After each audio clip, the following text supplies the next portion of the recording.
Our discussion is on how to survive and even thrive through a crisis. In this particular respect, we are talking about the COVID-19 crisis.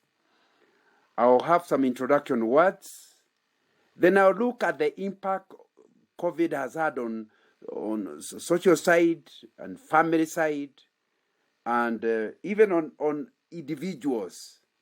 And then you look at the economic impact, look at the spiritual impact. If you have time, we'll look at the extra slides I've actually put in. You know, going through a crisis, we are not the first people. There was a guy called Job who certainly went through a crisis. And although that one did not deal with the whole clan or crowd, it was for his family. It was a huge crisis. And you know, when we go through it, we understand then, because one of the big questions is why. By going through the book of Job, we start understanding that sometimes we might have to go through the crisis, and God is using it to show the devil that we love God so much, even a crisis cannot make us leave him. We actually don't love God because of his goodness. It's not that he does well, one miracle after the other. We love God because he is God.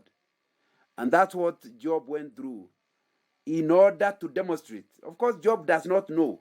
So that's why he's in a lot of confusion when you read the book of Job. But we have a preview, so we know that Job is not suffering because he has sinned.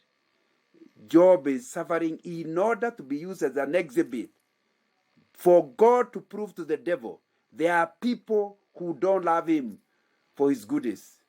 They just love him. Might that be what God wants to get out of Kenya, out of the earth through COVID-19?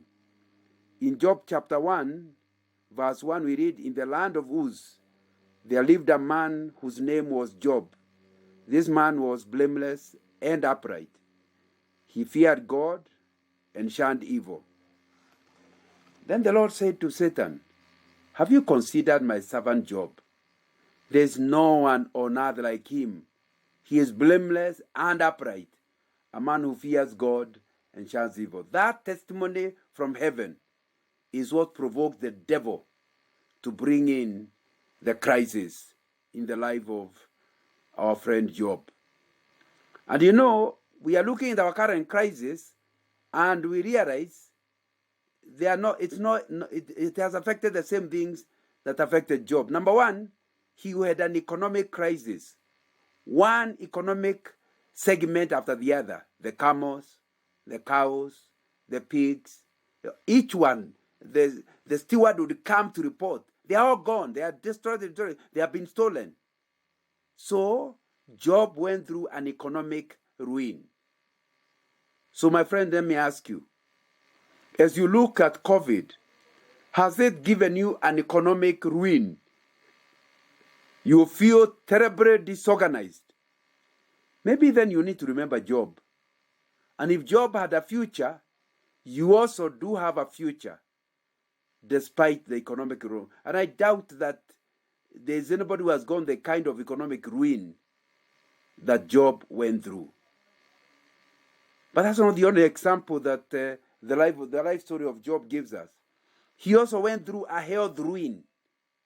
And many of us may have suffered that. And we also told, and I'm told many of us in this meeting are in the older bracket. COVID seems to especially go for the older people. His health was ruined.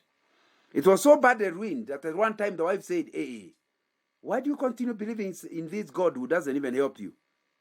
Let's curse him. If he kills you, you are better dead than alive." But the Bible tells us even that he did not agree with his wife. So he continued to trust in God. And I want to ask you, are you also experiencing health issues because of COVID-19? Maybe then you need to remember our friend Job and know he went through a health ruin, but he still had a future. But of course, I've just made reference to marital conflict. And that has happened in our, like I'll be saying in a minute, that has happened in our, because of COVID. Marital issues that are being generated because of the new circumstances that COVID-19 has brought. And you can see it was very difficult. Of course, if somebody else criticizes you, no big deal. If your wife is the one who does not see eye to eye with you, that is hitting too close. And that's what happened with Job. Is that happening? Are you in trouble with your own children, with your own relatives, with your own spouse, because of the current situation you are going through? Are people starting to doubt you and therefore to disrespect you? That is something that our friend Job also went through. But he still had a future. But the worst of them, I think, was the loss of all his children. I think 10 of them. They died at once. And you can imagine, one moment you are full of children, and they look like they were young adults because they used to organize their own parties. And then the next moment you don't even have one. All of them are dead. I want to tell you, and that may have happened to you. People have died in your family, and it's leaving you lonely. Again, do not think you are the first one. Job went through it. But he had a future. In fact, like you read the end of the book of Job, God returned everything he had, double, like the young people are singing. The only thing he did not get double were the children. Why did he not get double the children? Because the children were not lost. They had gone to heaven. So he still had them. And if people die who are born again, you know you have not lost them. Therefore, he did not get double. He got another set, but he still had the one in heaven. Anyway, so death is something that has come during COVID. And of course, most of the chapters is a disagreement between him and his closest friends, four of them, giving him a lecture on how evil he is. And him defending himself that even God knows he's not actually evil. It turned out after 30 chapters of discussions, God sided with Job. But you can imagine when your wife has disagreed with you, then your close friends come and they totally do not support your stand, and they doubt you, they think you are evil, you have no wonder you are suffering. It must have been a terrible experience for Job. And I thought I'll pick this story for you to understand, irrespective of what the crisis has brought you, the God of Job is our God even today. But one of the things I want to tell you is that things are bad, but they are not as bad as they were feared to be. A study published by the London School of Hygiene and Tropical Medicine on 30th April 2020 shows a worst-case scenario for an unmitigated spread of the virus in our country, in Kenya. According to the study, it was estimated that up to 740,000 cases, resulting in a maximum of 8,400 deaths, would occur in Kenya, with a fatality rate of 17%, or rather fatality rate of 16 per 100,000, compared to at least 55 per 100,000 in the UK, and a case fatality rate of 1.1 compared to 14% in UK. Anyway, all I'm saying is that what they predicted has not happened, and we are praying even with the third spike that God would protect us. But that's the first place you start in thinking about the things that have happened to us. You know, I think it's important to understand that the first solution to dealing with the change that has happened is to accept it has happened, and that there will never be a normal again. The old normal has not only gone, it has gone for good. There will be a new normal. And one of the problems you'll have is when you don't accept that the things have happened. And so if you don't hear me in anything else, I'm saying when you need to accept the issues, whatever area that we have touched so far, you need to accept it has happened to you. Number two, you need to accept you are not alone. That even inside it, God is with you, like happened with the Job. Number three, you need to readjust. Call it engineering. Adjust yourself to the new circumstances. Don't live like things are in the old. Change the way you live. And one of the things I'm talking about is the whole issue about living a balanced life. I like giving this case, so if you have had me give it before, just bear with me. About this guy who was taking an exam, and he took all the 110 minutes to answer the first question. And when it was 10 minutes to the end of the 2 hours exam, is when he remembered that there were other 4 questions to do. And he tried to do the other 4 questions in 10 minutes. Because he did not accept that the exam is a 2-hour exam.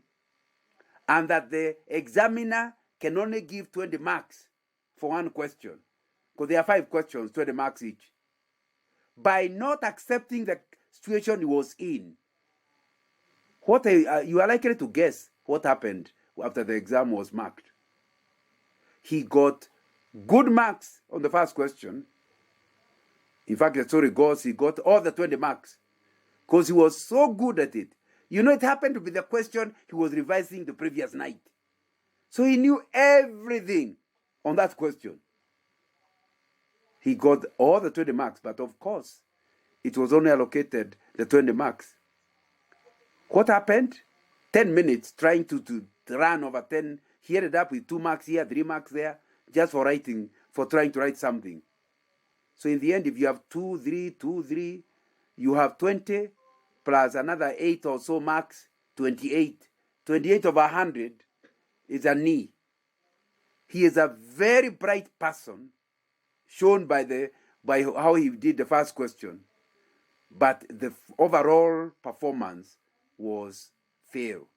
That's why I nickname him Clever Fool. He is clever, his IQ is high, but by not living a balanced life, taking the situation as it is and living in a new way within the context of the requirements, he's also a fool. So he is a clever fool. Let me ask you, since COVID came, what have you changed in the way you live? Or are you still struggling and trying to live the same way? You know, much of life is a question of maintaining balance. Any athletic team knows that they need a balance between offense and defense, between quickness and strength. That's true whether you play rugby or football, whatever. So, how are you living a balanced life? Or put it differently, in your personal finances, you need to work to maintain a balance between income and expenses. And I want to tell you, almost everybody has suffered reduced incomes. Because if you're in business, your customers are suffering. Some of us older people, put up some rental houses, but then the tenants have run away. And you have a house that's gone 2-3 months without a tenant. And anybody who wants to come for less rent. So your income has dropped. Question: are you still driving the same car? Are you still eating the same way? Like the income has not dropped? That way you are digging your hole deeper. They say, if you are in a hole, stop digging. So don't make things worse than they actually are. And living within your income is a secret. And you only live within your income when you accept what your income is. and you don't live in dreamland. You know, like I tell young people, you can actually comfortably and happily live within almost any income. What are the issues that you need for your upkeep? Maybe I start with transport, and you know, you can have a Mercedes for transport with all its high consumption of petrol. Therefore, per month for the maintenance and fueling, maybe use 20, 30, 40,000 shillings to go to errands. But there's somebody else who chooses to have a mini car. Carries the same 5 people, and that's exactly that. There's nothing, nowhere you wanted to go, you don't go. But maybe you maintenance and fueling drops from the 40,000 to 15,000. But your quality of life does not get affected at all. You are still able to go where you are going. You are still able to fuel. There is nothing that has changed. But you are actually living within your means. But you know, the thing that eats into us is, what will happen when people see me in a small car? You know, somebody made fun and said, we live rotten lives because of trying to impress people who don't care. People may not even have noticed you have a Mercedes. And some people don't even know why anybody would buy a Mercedes. They are not attracted by that make of a car. So you're trying to impress people who don't even care. And you are living outside your means and digging your hole deeper into it. That's the question you have to ask. So we are saying in terms of transport, you can change in line with your level of income. And I'm not asking you not to buy a heavy car. If you can afford it, go ahead. We are talking about when COVID has forced your incomes to go down. Or maybe I can pick another one where many men may not be in control. But food. I think at our age it's very important to eat a balanced diet. But you know, you can eat a balanced diet at various levels of income. If you have enough money, your breakfast should include some Weetabix, you know, for the roughage and starch, you know. But my friend, if your income becomes less, maybe all you can afford is a slice of bread. But if the income goes even lower, all you can afford is porridge. If it goes even further, you don't even buy unga you don't buy your flour from the shops. You go to Gekoba and with maize and turn it into flour. My friend, the 3-4 different changes. If you are living on Weetabix, there will be a level of your requirement for breakfast every month. If you drop down to just bread, that will drop lower. If you are simply dealing with the Gekomba flour, you will be surprised how low your bill is.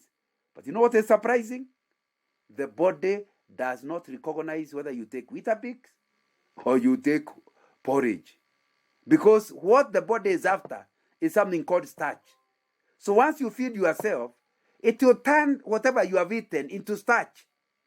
And it does not take your Weetabix, it does not take your bread, it takes starch. So the guy who is living on a very cheap bill is as healthy, if not more healthy, because they are telling us when you go for the maize whole, it will even be better. He may even be more healthy.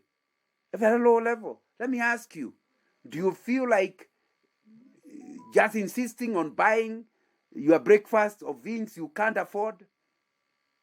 And the same thing even with your proteins. If you are rich enough, you can eat seafoods. They also bring protein. If you are not rich enough, you can drop to chicken. If your income falls below that, go to meat.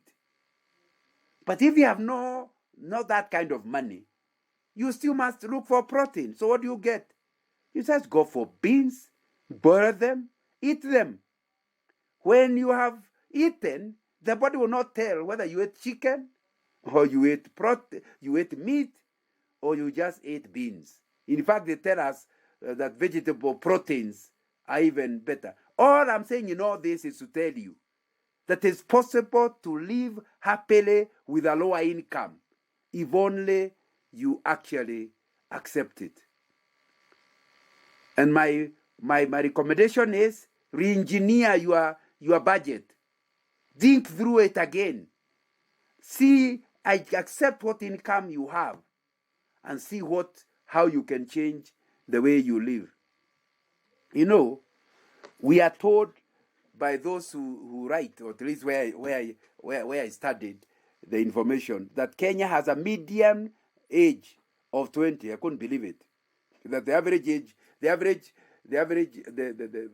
if you remember mode, the common age is around 20. And that 93% of Kenya's population is younger than 55. You can imagine, that is all of us here, or most of us here listening, are actually in the 7%. I couldn't believe this. It's a great blessing to be over 55. The facilities of the older persons in Kenya have taken precautions, or should take precautions, during the pandemic, because they are more susceptible to the infection. That is what is the truth. We are few, but we are targeted by COVID. But what we are saying is that these facilities that we older people need, we need measures for social distancing in places of communal eating or worship. And that's why you have to accept, if you are older, you should not be in a hurry to go to church. Use a few more of your data bundles. It may be a little more expensive. Instead of driving to church, join the worship through YouTube or through the TV stations. Or, number 2, avoid visits. Try to stay at home. Limited or no visitation will be quite a change for those people who don't like being in the house. But I think it's also important to, when you get food that could be stored, buy enough so that you don't have to go out as often. Store more. Even water and even medication. If you normally have medication for a month, try to get medication for 2-3 months so that you don't have to go out. Making sure that even the staff taking care of you as another person themselves are tested and wear masks. If somebody is coming, hey, wait a minute, wear your mask before we talk. And I think those are things, this is something that we have to do at our age. Of course, it will affect relationships. You know, what I've just been describing reshapes our personal relationship in unprecedented ways, forcing us to live closer together with some people, but further apart with others. Life in lockdown has necessitated close, constant contact with our families and partners, but social distancing at the same time have isolated us from certain friends and wider communities. As I was reading this, I saw that in Hong Kong, Harmony House, a domestic violence prevention center and shelter, the number of admissions to the center rose from 10 in January to 40 by April. In other words, when these relationships were together all the time, we actually get into each other's nerves. And this is not a Kenyan statistic, but Kenya may not be any different. I think that's 4 times the increase of the number of people going for help because of domestic violence. Now, mundane discussions between couples like, should we send our child to this play date, have become matters of life and death, says somebody called Shroff, which will inevitably put families under strain and relationship to the test. Those are real. You want to go somewhere, your wife says, unilete COVID. Then you bring COVID. No, but you know, I need this. I need to see a doctor. Can't you wait longer? Something that was straightforward has become a big debate and therefore straining relationships. And of course, the final result are divorce. In the city of Xi'an, in northwest China's Shanxi province, marriage registration office saw unprecedented number of divorce requests when they reopened their office. That is, if it's only we don't keep as much data in Kenya. But that is true of people living separate lives because of COVID. That's an impact we need to be aware about. And because we are aware of these challenges of relationships, it means we become, in order to react to them, you have to become more accommodative. Don't insist on your own. Be more accommodative. Somebody is rude. You don't react immediately. You have delayed reaction. Because you can understand the circumstances through which, and that's part of the engineering we are talking about in relationships. So that, because you see the people are kind of under stress. So you ask your wife, can you give me water? Can't you pick it? Now, you can start saying, but I'm a man. What's wrong with you? Start a fight. Now, you know very well that's not her normal self. Why not just ignore the rudeness, pick your water, and watch her? Maybe at another time she will come down and realize what she said is wrong. But if you start a fight, it will escalate, and both of you will be the sufferers. That's really what you are talking about. It has also affected mental health. You know, Wang and others reported from a general population survey in China that 28.8% of those surveyed reported moderate to severe anxiety symptoms. And actually 16.5% reported moderate to severe depression symptoms. And we could go on. In other words, it's not only brought stress, there are people now needing psychological support or even psychiatric help. And again, the best thing you can do is that if you are feeling like that, these days, even counselors can be gotten through telephones. Seek help. Talk to your pastor, but if he is not well trained, talk to a counselor. If you can see that your stress is developing towards a mental challenge. But you know, this thing is even impacting children, and you know that. Many children and youth could not access education, leading to the introduction of online classes. And this has had challenges for both the students and the teachers and the parents. Prolonged school closure and home confinement has had negative effects on children, both physical and mental health. Again, we must learn how to occupy. We have to be more creative. How to occupy our grandchildren. How to occupy younger people. You know, drug and substance abuse, with the children being at home for a very long period of time, and parents being away at work, some of the parents, the children are left idle, and little or no supervision at all. Children have been greatly exposed to drugs, substance abuse, and even sex. And of course, Kenya has the data on the number of children after the schools opened that could not come because they had gotten pregnant. And many of them may not be pregnancy through adults. It's pregnancy through fellow teenagers. Because of these changes that are forcing people into confined spaces for a long, long period. And that's how you have to think. Since the young people are too young to plan for themselves, we need to plan how to occupy them and how to protect them from themselves. But I want to spend a bit of time in dealing with you as a person, because my argument is that if you're able to take control of yourself, it will help the relations with others. So that don't think about the many people that are hurting you. How are you reacting? It will start with you working on yourself. You know, one of the problems we have, and you will tell me whether you agree with me or not, is we desire total control. The trouble with COVID is it has taken away a lot of things you feel out of control. Like you hear somebody protected himself, yet he got COVID. You start feeling, what can I do? If so-and-so was so careful, yet got COVID. You feel frightened because you don't have control. There are many things you cannot control. And we actually want to control in every area of our life. Why? Because we don't like being having something unknown.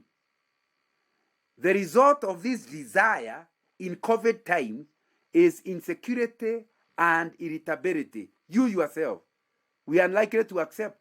But maybe you are the problem in the societal changes that have happened around you. Part of the problem is you who has become insecure. How do you know somebody is insecure?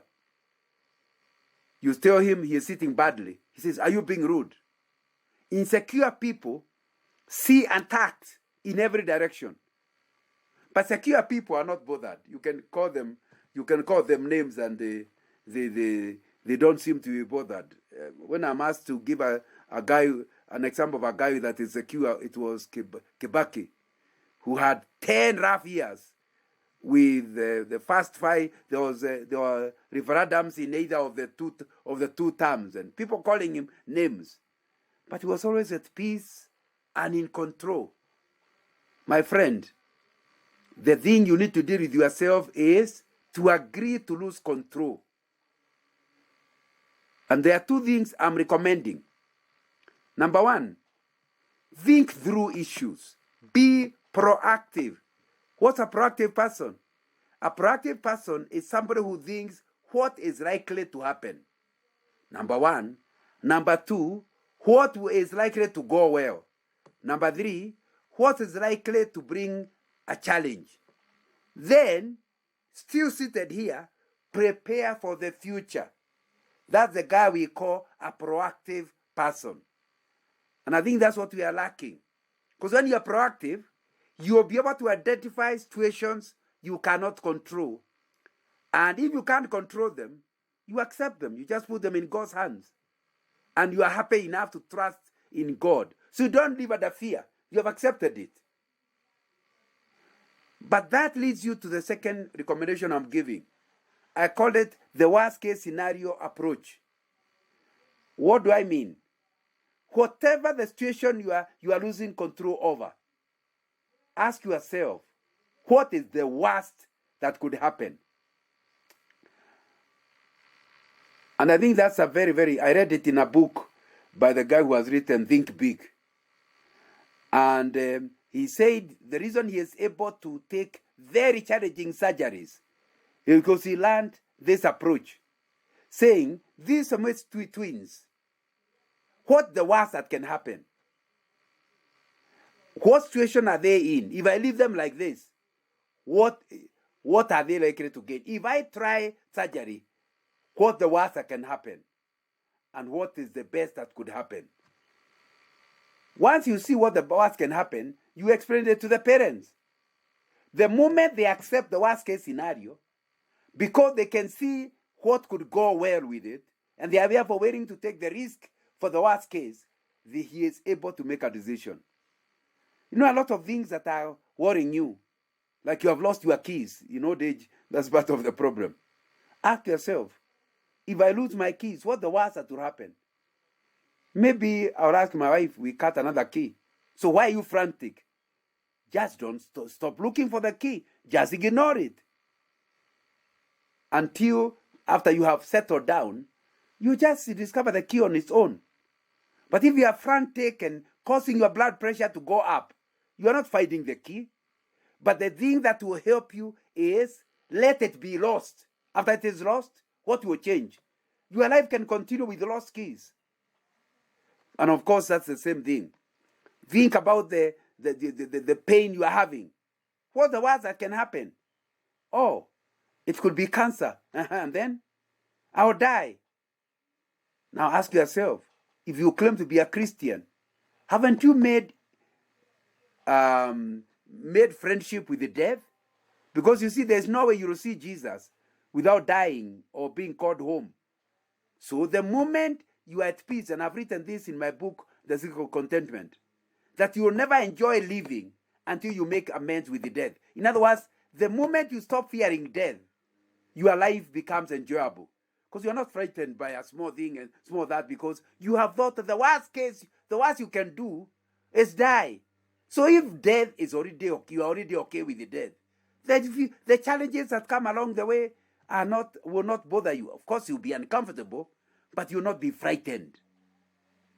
So that will allow you to release your control, to be at peace, even when you have lost control, my brother. It may be your business we are talking about. And you can see you have no control. The business seems to be getting from bad to worse. Ask yourself, what's the worst case scenario? What will happen when the business is totally gone? How is God capable of feeding you after the business has fully collapsed? If the answer is, oh yes, he has done it before. The moment you are at peace with the worst case scenario, you are now able to think straight on how to revive the business. But if you are frantic thinking about I'm losing it, you can't think straight. So you become your own predictor of destruction of your business, because you are not thinking straight. Now, that is something very important. You have to re-engineer your way of thinking. Always, when things go bad, ask, they are bad, I agree. I've accepted they are bad. What's the worst they can? Let them become the very worst. The very worst. Can I handle the very worst? If the answer is yes, this other one becomes very small. It's no longer now bothered you because it looks very small. If I can handle the worst, this is much smaller. I can actually handle it. The other thing that we have a problem with as individuals is fear of failure. The other one was losing control, but fear of failure. We fear failure. Failure brings about feelings of disappointment and deep shame. Feelings of deep shame make you, have several problems. One of the things that happens that will affect the way you relate with others is you fail, but because you don't want to accept you contributed to the failure, you start blaming somebody. If somebody is to blame, you resent them. If only I didn't marry this woman, I would not be where I am now. Look at the kind of woman. And remember that other girl I was dating. How did I end up marrying this woman? Now you are blaming your current situation in old age on the woman. The moment you find somebody to blame, there will be no peace in your group. In my book, The Secret of Contentment, I deal with this matter. And I say, when you fail and you are unable to tackle failure, and COVID has brought many failures, my friend, what happens is you can find somebody to blame. You hate him. And unfortunately, when you hate someone, it is not him. The one you hate is not the one who suffers. You suffer. Ever heard that resentment is like somebody wanting to kill his enemy? He went for poison, but instead of giving the poison to the enemy, he drank it himself, but expected the enemy to die. Resentment hurts you. Those who are doctors will say resentment will create secretions within your system that finally will get you to hospital. Sick, physically sick. But it all began from the sense of resentment. And when you resent somebody to a certain level, you may actually even kill them. That's why you find people are killing their family and killing themselves. But the reason they are killing them is they feel I would not be where I am if it were not for these people, if it were not for this boss, if it were not for whatever. And I'm saying, if you want to re-engineer yourself and relate better despite COVID situations, you need to ask yourself whether it is true there's anybody who can be responsible for all the issues you are going through. But some people are not in that level. They don't have anybody to blame. They just say, I'm hopeless. I am simply hopeless. I have failed in anything I've ever tried. When you blame yourself, you feel defeated. You can't wake up. You sleep. You can't find sleep. My friend, it's a terrible thing when you blame yourself and feel useless. And when you feel useless, one of the things you feel is, if you have a problem, I deserve it. You feel sick. Why go to the hospital? I deserve. It's true. I'm terrible. I deserve to be sick. So people that blame themselves do not look for help for the problems they have. And according, like I have said in my book on secret contentment, when you go along that line, you finally kill yourself. We call it committing suicide. Many people commit suicide because they blame themselves for where they are. But I want to suggest to you that the first group of people and the second group of people are wrong. There is nobody, you are where you are, not because of somebody. Somebody may have contributed. But the truth of the matter is, there are things that happened way beyond that person's control and your control. So that to hold one person responsible is not even true nor wise. Why? There are people who have had similar problems, but they were still able to make it. There are some people who are done the same things you are done. For example, the reason I'm here is because so and so fired me. But there are people who have been fired, yet they haven't adapted to work well. So it cannot be just the fact that you are fired. There is more to it. And it's wrong to start picking one person and holding him responsible where you are. It's the same thing with yourself. Let's admit it, you have failed. Let's admit it, you have done many errors. But there are many other people who have done errors, and yet they are still working okay. Despite their failure, despite their weaknesses, they are still doing okay. So it cannot be only your errors. You need to come to where you start accepting that God finally is in control of the events of men. Admit what you have done wrong, repent about it, but know that God is able to make something out of nothing. Even when he created the earth, he made man. He created the earth out of nothing. So you need to understand that despite all your failures, God is capable of giving you success and a future based on nothing. You are contributing nothing. He is still able to make you. You know, part of this problem is a result of comparisons. We like comparing ourselves with others. And in the process of comparing ourselves with others, we don't have enough data of the other people. And without enough data, you start saying, yeah, I'm a failure. Yeah, that wife is better to her husband than my wife, my friend. Comparison is not good, because if you want comparison, all the information will be placed on the table.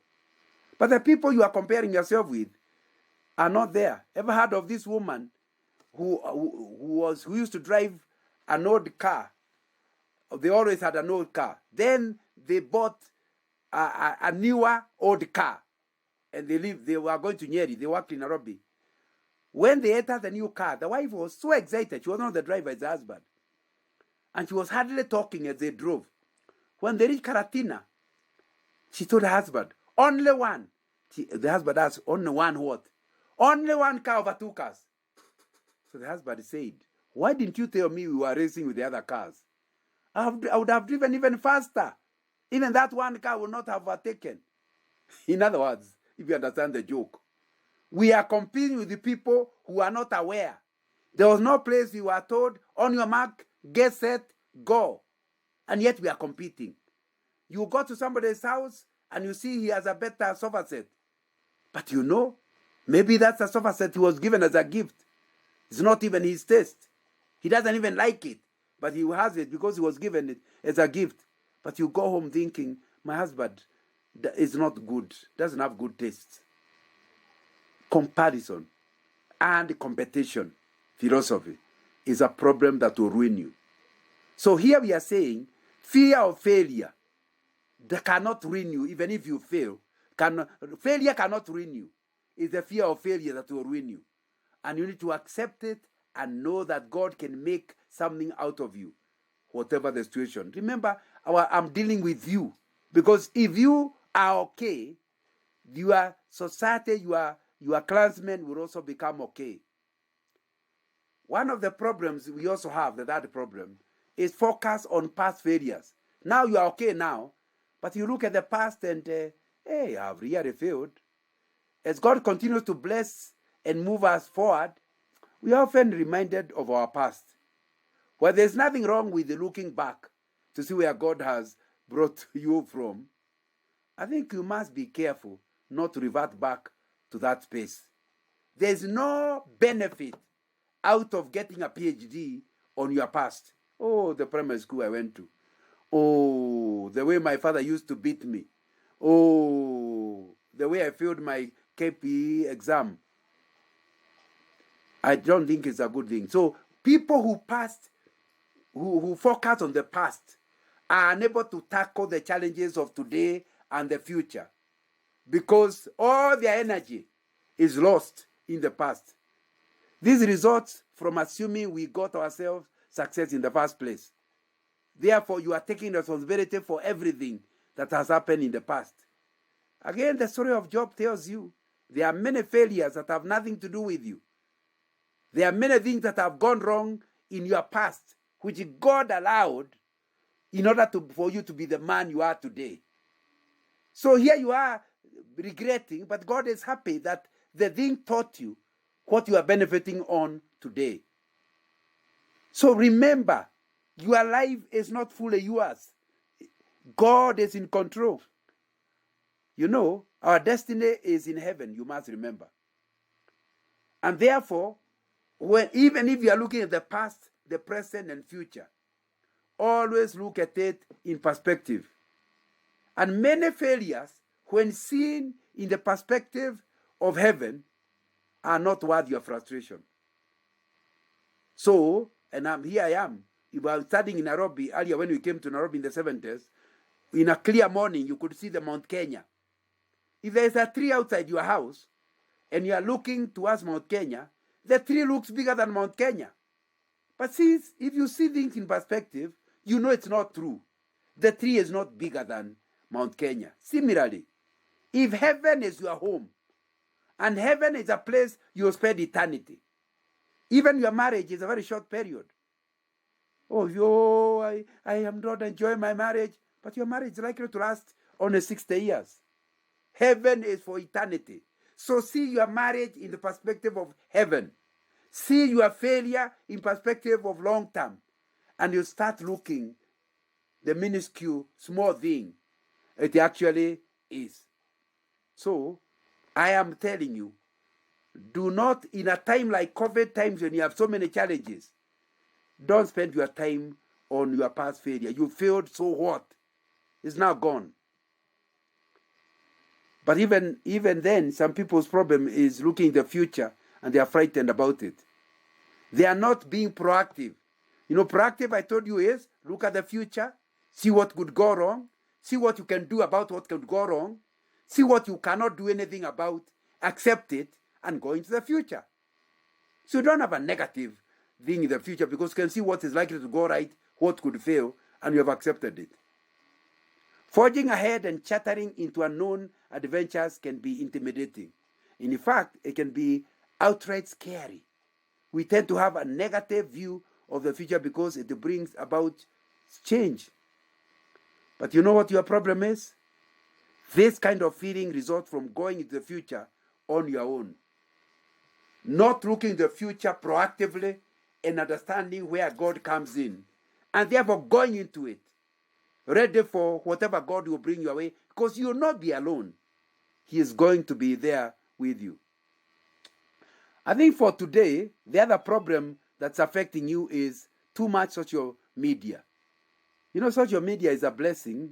After all, even now talking to you on Zoom is it's modern technology, but it also can be a curse. It's filled with distorted images. It has a lot of lies and messages that finally bring fear onto you. My friend, remember few, if any, ever write the truth about themselves in social media.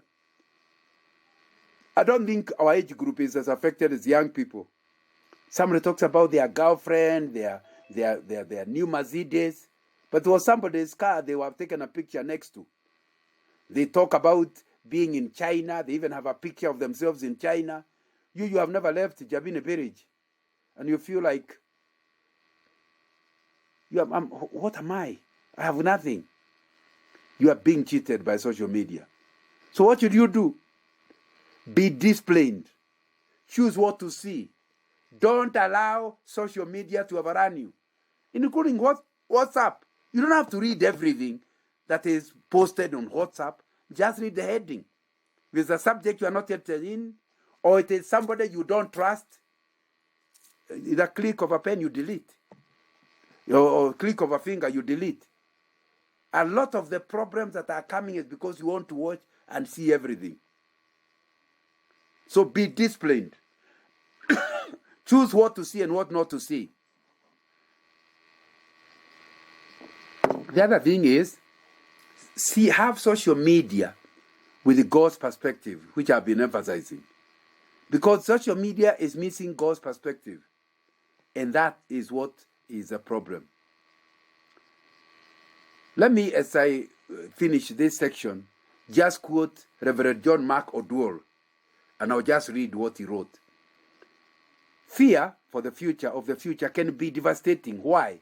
Because it breeds more fear. In other words, once you are afraid, it will make you be even more afraid. And the most insidious thing about fear is its ability to exaggerate. As young Christian, some preacher once said to me, the devil comes to every Christian with three things. First of all, the devil will give you a problem.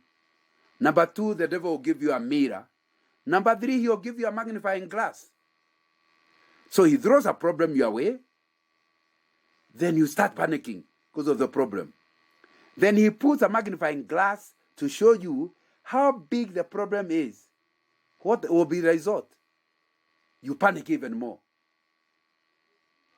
Then he gives you a mirror to show you how miserable you look. You know, a mirror, a magnifying glass made the problem look bigger. The mirror shows you how you look like as you are watching the problem.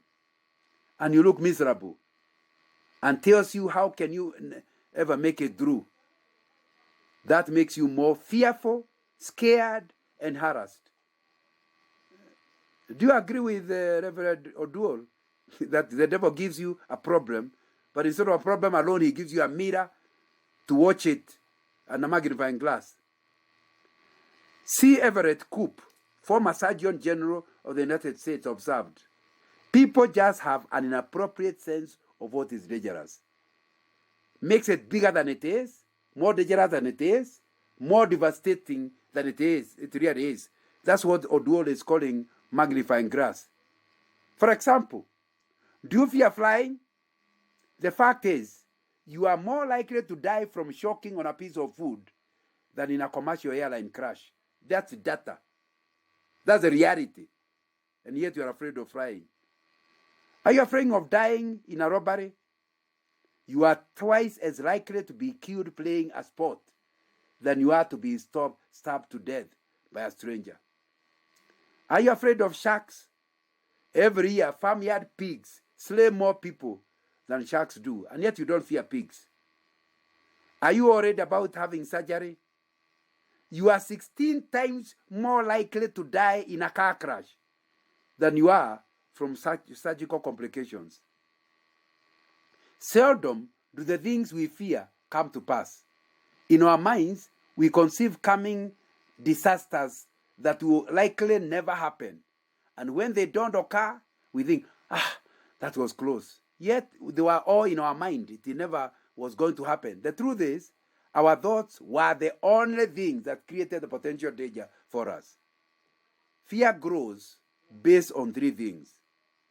Number one, what you feed the fear on, the more you think about it, the more it grows. So your fears, what are you feeding it with? Number two, the more you compare yourself with your previous self or others. That's what we call the mirror syndrome. You look at it and you think, I was better than I am now. Oh, but Karanja is even better than me. Number three, the less you see your ability to make it through. The less you hear God's promise to take you through it, the less you have faith God can actually take you through it. That's really, even if we don't go through the other things because my time is far gone, if you could handle that, whether in business, it will help you to be able to relate better so you in your society, and it will also help you to deal with the economic impact. I've run out of time, but economic impact has been great. The informal sector comprises 84% of the Kenyan working population. This sector has been hit hard. Many people lost their jobs, and many of us are in this sector. Businesses, and for the few who were able to retain their jobs, their salaries were even reduced. Some of them, of course, they lost their jobs. Unemployment. 70% of the people in Kenya are employed in the agricultural sector. The informal sector employs 84% of Kenya. These are workers who have not stable income. The informal sector are not covered by formal safety nets, such as pensions, or any form of wage protection. According to the Kenya National Bureau of Standards survey, the percentage of the population in active employment, whether informal or formal, has fallen to 65.3% of men and 48.8% of women. In other words, these informal people, even the little income they were getting, they are no longer getting. And that's a serious impact. What about impact on business? COVID-19 measures have not only increased the cost incurred by vehicle operators, but also reduced the number of passengers using public transport. So that if you're in public transport, that's where you have invested. You are the maintenance of the vehicle has remained the same. You are carrying less number of passengers. Even when the passengers are available, you are not allowed to carry the total number, and you're expected to run your business. According to the Kenyan National Bureau of Statistics survey conducted in May 2020, there has been a 51.7% increase in the cost of transport nationally. According to the survey, in April 2020, 30.5% of Kenyans who rented apartments and houses were unable to pay their rent on time. Conversely, only 41.7% of the tenants paid their rent on time. Can you see how it is impacting those of us whose pension is some rental houses? Only 41% of the people renting houses are paying on time. That is not to mention the ones that have completely left the house. And they say the higher the rent, the earlier the people leave to lower houses. But now even right up to low houses, there are people who are not able to pay rent. Sustaining local industries, micro, small, and medium business that provide jobs to people living in poverty should be prioritized.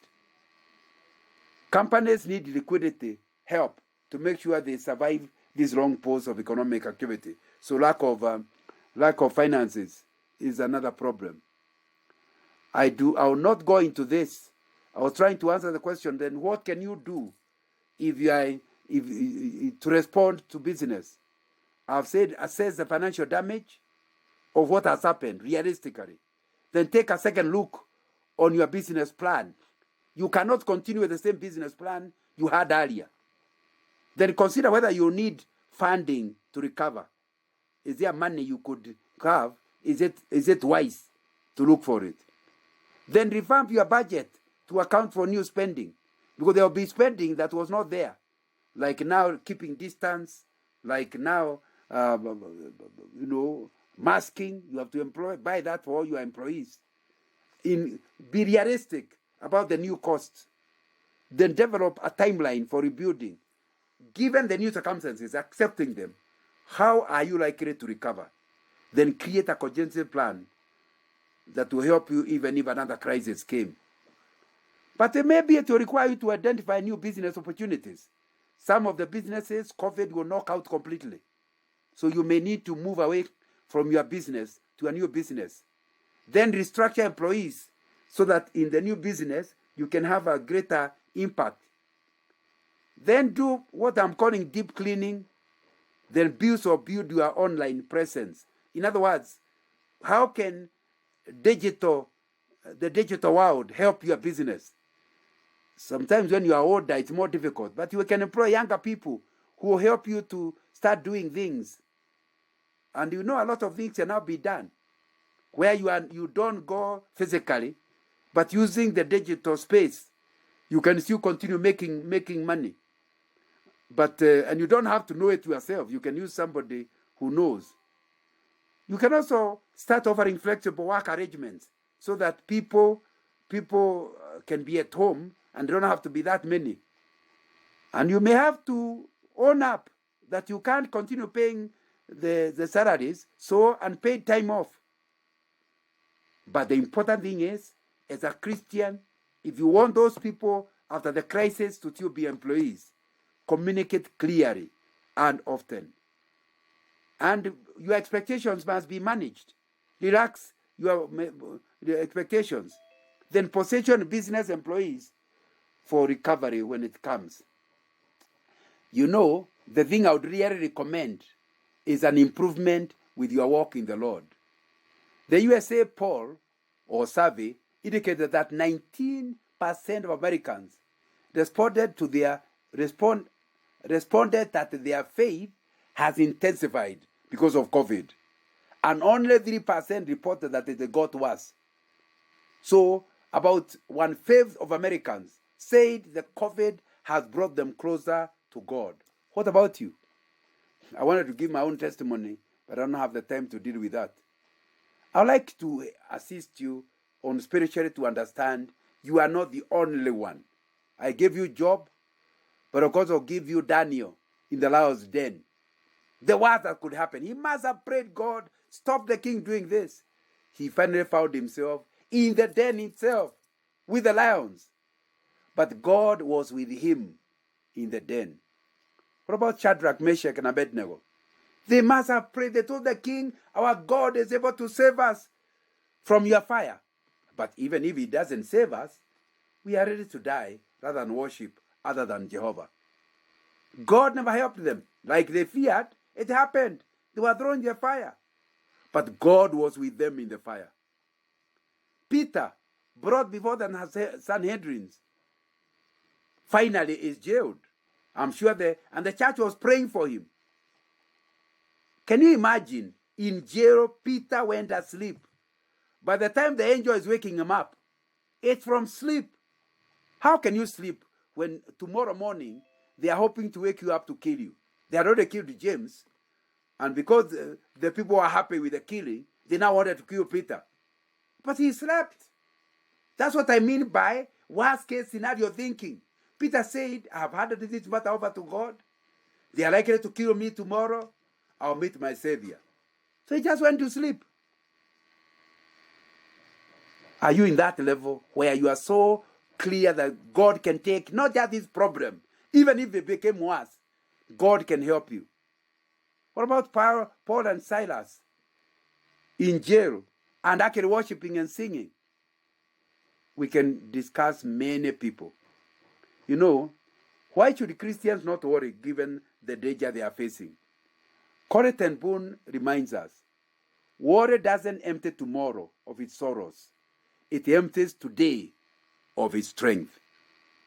Remind yourself continually, it takes the same amount of energy to worry as to pray. One leads to peace, the other to panic. Why don't you choose say wisely? Isn't that the message you are getting in Philippians 4, verse 4-7? Rejoice in the Lord always. I will say it again, rejoice. Let your gentleness be evident to all. The Lord is near. So do not be anxious about anything, but in everything, even COVID, approach COVID by prayer and petition. And even in the midst of COVID, add thanksgiving, presenting specific requests to God rather than just mumbling. What will be the result? Verse 7. The peace of God, not normal peace, a peace that transcends all understanding. Other people say, is he going mad? How can it be a peace at this level? Because the peace you have is beyond understanding. Will guard your heart and your mind in Christ Jesus. That's what he's promising. And of course, we could look at the lepers in 1 Kings chapter 7, who say, if we stay here, we will die. If we go to the enemy, we will die. Let's go to the enemy and see whether they can sympathize with us.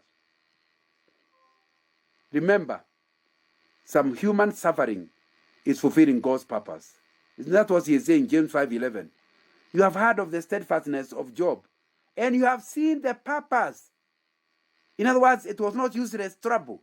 It had a purpose of the Lord. How the Lord is compassionate and merciful. Might you not accept James is right, even as you save COVID? But do not quote suffering and death. I am not suggesting in all this discussion that we therefore go looking for trouble. The Bible doesn't advise you. Just look at Proverbs 22 verse 3. The prudent see danger and take refuge, but the simple keep going and pay the penalty. In other words, the reason why I was telling you to be proactive means to see what could go wrong. It's so that you do what wisdom God has given you to stop it going wrong. What will go wrong is beyond your control, and you leave it in God's hands. But we are not recommending that you foolhardy go without wearing masks, we go without keeping distance. And no, you must, when you see danger, the prudent see danger, and they take refuge. Billy Graham deals with this matter. But I want you to remember suffering is transitory. 2 Corinthians 4 verse 17 and 18. It doesn't last forever. And you need to be aware of that. Know that suffering affects the body, but not the spirit. The spirit remains secure. That's the message of 2 Corinthians 4 verse 8 and 9. Live in one-day compartments. Please do not try to empty your strength that would tackle today's challenges by thinking about what can go wrong tomorrow. That's the message of Matthew chapter 6, verse 34. Please remember the future is with God, which is the message of Psalm 46, verse 1 and 2. And we could go on. So, we have seen in dealing with our subject, we have seen that the COVID situation has affected you as a person, and you have looked at how you can deal with yourself and the issues that are challenging you with the help of God. We have also seen that it will meet you as a family, and you have seen by becoming more forgiving, more understanding, your family situation will be better. Even if all the others lose their cool, your cool will help bring down the temperature. We have also seen that the economic impact will be dealt with by you accepting where you are and proactively working your way up. And you can see, because you are proactive, you can see this business will not continue, and you can change to a new business. And we also talked about living within your means. And you have read quite a few verses in dealing with the issue. My suggestion is that you think about it and see what it is you could do, and ask the Lord to help you.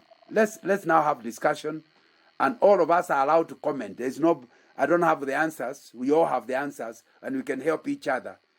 How do we survive and even thrive through the COVID crisis? The meeting is back to the MC.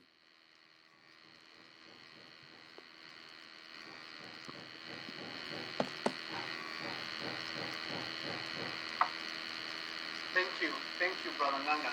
That can only come from a man who is spiritually rooted in Christ.